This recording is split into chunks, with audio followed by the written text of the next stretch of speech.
अब हम लोग इसमें नर्वस सिस्टम में देखेंगे स्पेशल पार्ट, क्योंकि इसमें हम लोग जानेंगे कि फोर ब्रेन का कौन कौन सा पार्ट है। क्योंकि नर्वस सिस्टम में हम लोग देखेंगे कि जो फोर ब्रेन है उसमें से क्या कौन सा पार्ट है, कौन सा पार्ट को हम लोग इसमें अध्ययन करेंगे।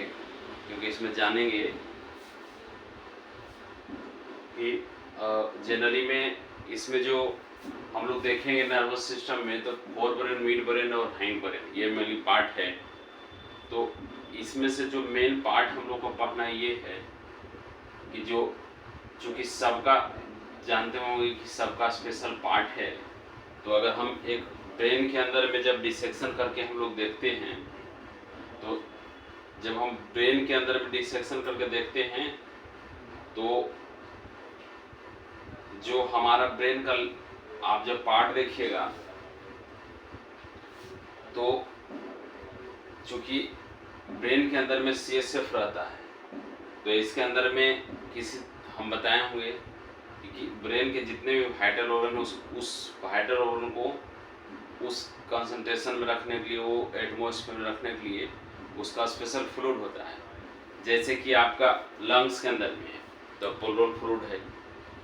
अगर हम लोग को एब्डोमिनल कैविटी में देखेंगे तो वहाँ आपका उसका एब्डोमिनल फ्लूइड है। उसी तरह से अगर हम ब्रेन में देखेंगे तो CSF फ्लूइड है, सेरेब्रोस्पाइनल फ्लूइड। इसका पूरा डिटेल पढ़िएगा, क्योंकि हम लोग मेडिकल कॉलेज के फर्स्ट ईयर में आपको पढ़ाया जाएगा।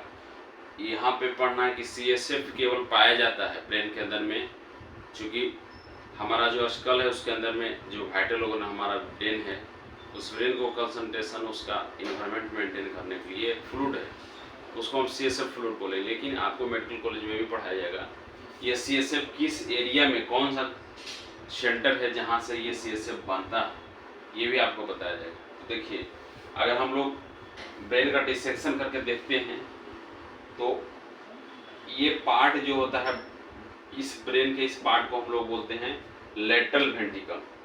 ये जब पार्ट देखिएगा तो this is the lateral ventricle, इसको लेटरल वेंट्रिकल कहते हैं। अगर नीचे वाला पार्ट में आइएगा इसको बोलते हैं थर्ड वेंट्रिकल, और उससे नीचे वाला पार्ट में, इस पार्ट में जब आइएगा तो इसको बोलते हैं फोर्थ वेंट्रिकल।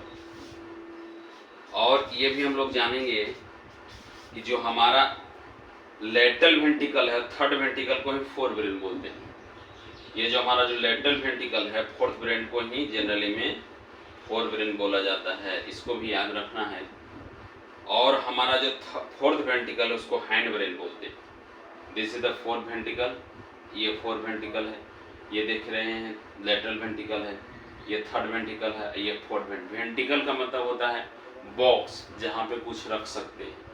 तो वेंट्रिकल थर्ड वेंट्रिकल है। और जो आप ये वाला कॉर्पोरा कॉर्टिजिमिना जो देख रहे हैं आप, उसको हम लोग बोलते हैं मिड ब्रेन, जो कि फोर ब्रेन, मिड ब्रेन और हाइंड ब्रेन, ये वाला पार्ट जो देख रहे हैं आप, this part is known as, ये कॉर्पोरा कॉर्टिजिमिना जिसको बोलते हैं, जिसको कि मिड ब्रेन बोला जाता है, ये हमारा मिड ब्रेन है। इसलिए इस पार्ट को हम लोग को याद रखना है कि जो हमारा फोर ब्रेन है वो कौन कौन सा पार्ट है।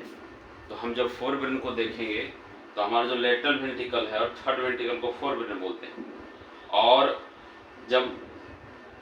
जबकि हमको फोर्थ वेंट्रिकल को हाइंड ब्रेन बोला जाता है, और कॉर्पोरा कॉर्टिजिमिना जो एरिया है उसको हम मिड ब्रेन बोलते हैं।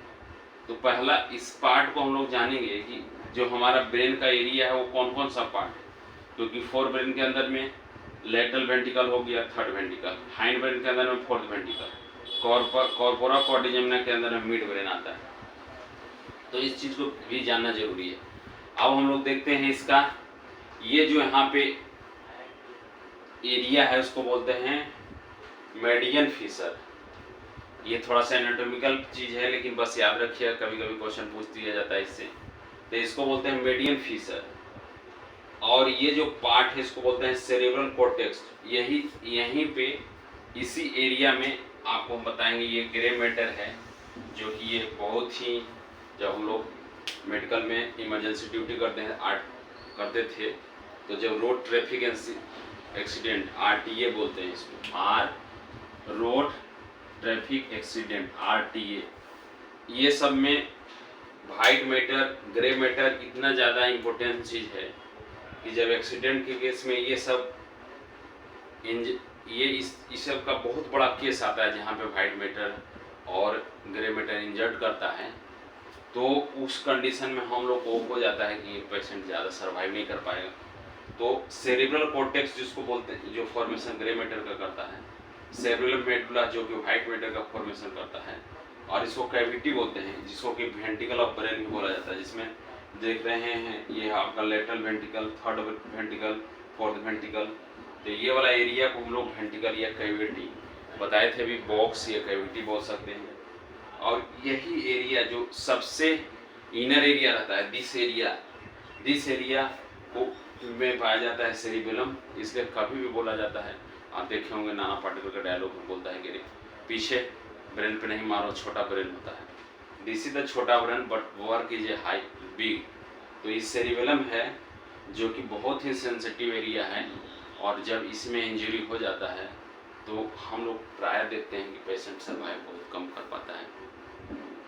और यह एरिया जो है, और हमारा जो CSF बनता है, यहीं से हमारा ये स्पाइनल कॉर्ड है जो हमारा वर्टिब्रल कॉलम है, ये वर्टिब्रल कॉलम हो गया।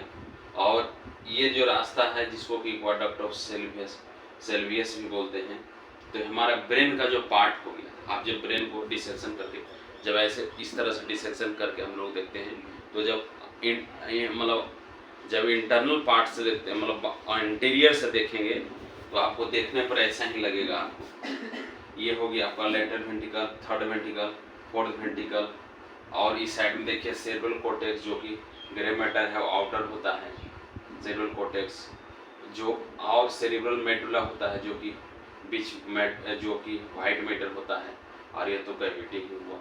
तो इस स्ट्रक्चर को याद रखने पे ज़्यादा समझ में आता है। और जब हम देखेंगे कि जो फोर ब्रेन का पहला पार्ट है जो कि सेरिबेलम, आपका सेरिब्रम है, देखिए वो लिखा हुआ है सेरिबेलम है, ये लिखा हुआ है सेरिब्रम, इसलिए सेरिब्रम में याद रखना है। तो जो सेरिब्रम है वो लार्जेस्ट पार्ट ऑफ ब्रेन होता है। अगर आपसे पूछेगा largest part of brain is, तो हम बोलेंगे cerebrum. It is it form two equal half cerebral hemisphere. जब ब्रेन का जो टू हाफ में बांटने का काम ये जो करता है, ये इसी को सेरेब्रल हेमिस्फीयर बोलते हैं। ये आपका हो गया आउटर कॉर्टेक्स, और दूसरा हुआ इनर मेडुला। आउटर जो देख रहे थे वो कॉर्टेक्स है, जो आउटर है, इनर बता दिए मेडुला। तो जो आउटर है वो कॉर्टेक्स है, जो कॉर्टेक्स इज ए लार्ज, जो इसमें बहुत लार्ज साइटोन रहता है, बीच फॉर्म द ग्रे मैटर। तो आपसे क्वेश्चन पूछा जाएगा कि grey matter is form by, तो आपको तो याद रखना है कॉर्टेक्स। और it is a high folded area which is increase surface of the cerebrum. जो हमारा यही एरिया है जहाँ पे हाईली फोल्डेड एरिया होता है, जो कि सरफेस एक है, जो कि सेरिब्रम का यहाँ पे हाईली फोल्डेड एरिया है, बीच सरफेस एरिया होता है सेरिब्रम। सेरिब्रम को सरफेस एरिया बनाने का काम करता है हमारा, वो करता है आउटर जो कि है हमारा कॉर्टेक्स। इनर जो है फोल्डेड एरिया जो है कलेक्शन ऑफ माइलिनेटेड एक्सोन, और यहीं पे माइलिनेटेड एक्सोन कलेक्शन रहता है जो फॉर्म करता है वाइट मैटर का।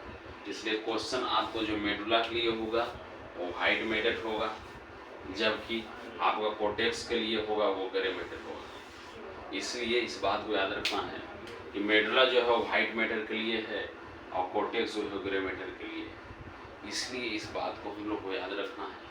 जो कि नर्वस सिस्टम पढ़ रहे हैं, तो नर्वस सिस्टम में 2-3 बात को याद रखना बहुत ज़रूरी होता है कि किस जगह पे उसका लोकेशन क्या है। जैसे आपसे मैंने यहाँ पे क्वेश्चन पूछा, कहा कि जो कॉर्टेक्स है वहीं पे लार्ज साइटोन फॉर्म यही करता है ग्रे मैटर का, और जो हमारा मेडुला है ये हमारा फॉर्म करता है जो कि वाइट मैटर का। क्वेश्चन ये भी पूछा जाएगा आपसे कि medulla white matter is form by, तो हमको याद रखना है मेडुला। जबकि अगर आपको पूछे grey matter is form by cortex, इसलिए इस बात को याद रखना जरूरी है कि हमारे नर्वस सिस्टम में, क्योंकि आप जानते हैं नीट में ह्यूमन फिजियोलॉजी, प्लांट फिजियोलॉजी का वेटेज बहुत ज़्यादा है। इसमें अगर आप कंसेप्चुअल आपको ह्यूमन फिजियोलॉजी मालूम हो, एकदम आसान से क्वेश्चन बन जाता है। नर्वस सिस्टम का कंट्रोल कोऑर्डिनेशन हो गया, इवन थोड़ा सा रिमेम्बर करने का पार्ट है वो लोकोमोशन आता है। बाकी रिस्पायरेटरी सिस्टम जो ब्रीदिंग आपका है, डाइजेशन है, उसके बाद में एक्सक्रीशन है, ये सब आसान टॉपिक है। फ्लूइड है जो कि आप एकदम आसान से हाई वेटेज ले सकते हो, अच्छा खासा क्वेश्चन इससे बनता है। इसलिए ये सारे पार्ट को हमको याद रखना है और पूरा एकदम जोश से हम लोग को ये पढ़ना है नर्वस सिस्टम को कि हमारे अपने ब्रेन ही अपने आप को पढ़ता है। This is the very good work for human being. धन्यवाद।